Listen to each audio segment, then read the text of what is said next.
Hello everybody. Today we're going to be making funnel cake by Joshua Westman. Yeah, this guy's recipe. He's a cool dude, Google him. Anyway, so we're going to start off with our dry ingredients. It's going to be 2 cups of flour. So grab our flour.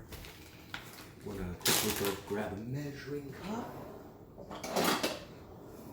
And then we're going to measure out 2 cups of flour. So I'm going to grab a fork so we can get it really precise. Okay.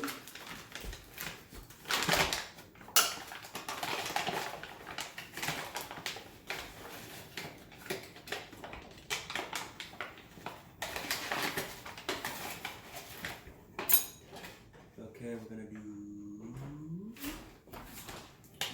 1 cup and the second cup right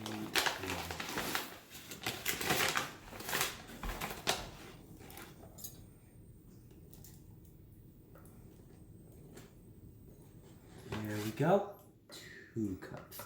Okay, so now we're gonna go on to our next ingredient, which is 2½ tablespoons of sugar. So let's grab the little measuring thing.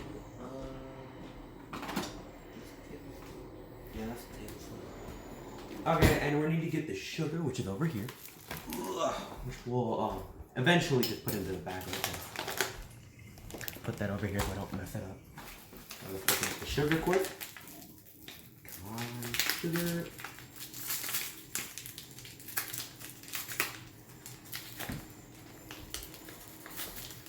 Pause. That's 1 tablespoon. That's 2 tablespoons. Now we're going to go to a 1/2 tablespoon. 2½ tablespoons. Alright.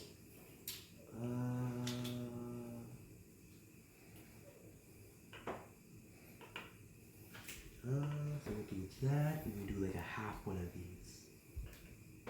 There we go. Alright, now we need a teaspoon of salt. Grab the salt. Be precise here.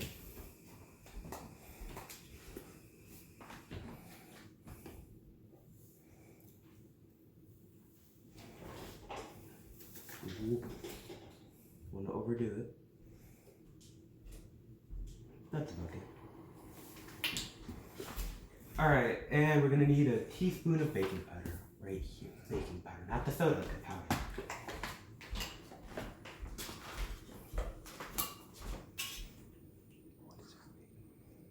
Funnel cake. Yep. No, just for fun. Okay then, we got that. Put that over there.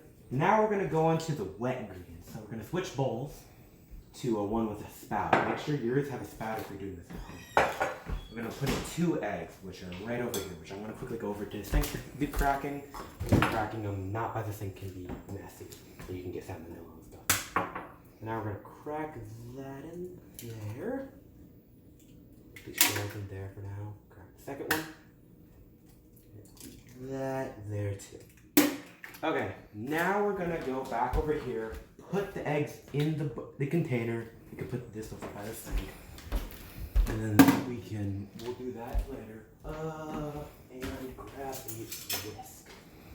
I'm gonna whisk these up until they're frothy. Cut the pot. Grab your measuring cup. Make sure you get it as close as you can get. Flip that around.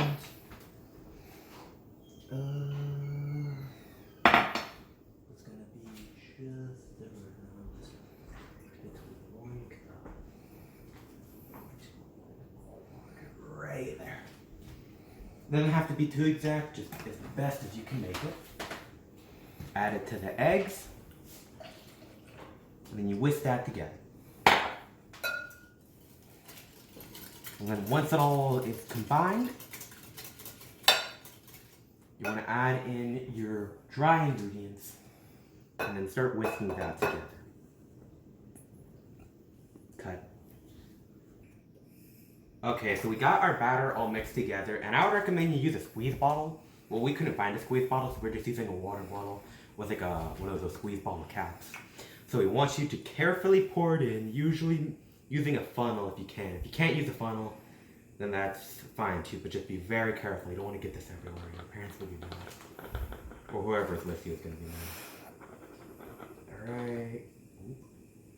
I do a little bit at a time. You don't want to overflow it or anything like that. You gotta make sure it's going through the funnel. So, come on. We'll cut back when it's done. Cut. 3, 2, go.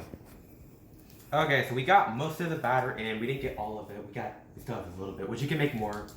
Alright, but the next thing we're gonna do is come over to the pot over here. And we're gonna fill it about maybe 2 inches so of like a neutral flavored oil. Oh, come on, these stupid packaging things. Let me grab a knife. Open. There we go. Okay, so once you get your oil opened, you want to add it to the pot. You want 2 inches of it. What's everything but oil? Whatever.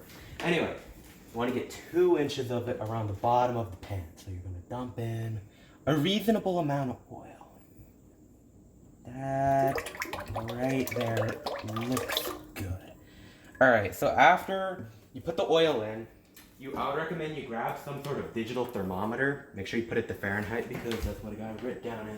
And you want to heat up your oil until it's 375 Fahrenheit. Cut.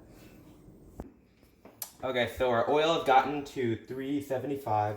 Now we're going to go in small circles in the middle of it. And I think you just made noodles. well, they might be bite-sized. Because Okay, Gary, stop. Okay, so we're gonna probably make bite-sized versions of these. It might come together though. I don't think this is gonna come together. Well, that was kind of a fail. Well, we can still have like bite-sized bits of it. We're gonna let these cook until they're like kind of golden brown, like some of the edges ones. We're gonna let this cook. We're gonna let it bubble for a bit, and we will be back in a second. So pause.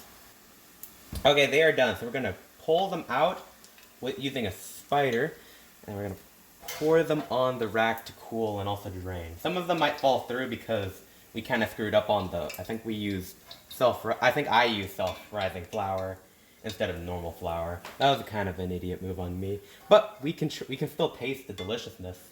Do you want some powdered sugar getting to go on this, Jonathan? If you want to hold this, I can do the powdered sugar. My dad will be a taste tester in this video.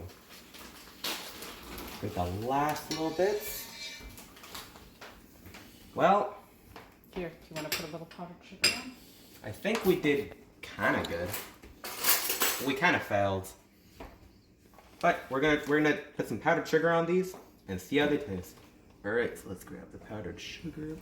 If you want to be really fancy, you can use a colander. But we're not going to be fancy today. That was a lot in the middle. Alright, so Dad, you're might have to dust one off or two. So let's get so I'll hold the camera and I want your full opinion. Yeah? Oh, I'll pause. Okay, so my mom is going to go taste one of these to see how they taste. So how do you think they taste? Really good. Well, you heard it here bear. first, folks. This is a like very the bear. good funnel cake. Anyway, see y'all. See ya We'll maybe later. try another recipe if this goes well.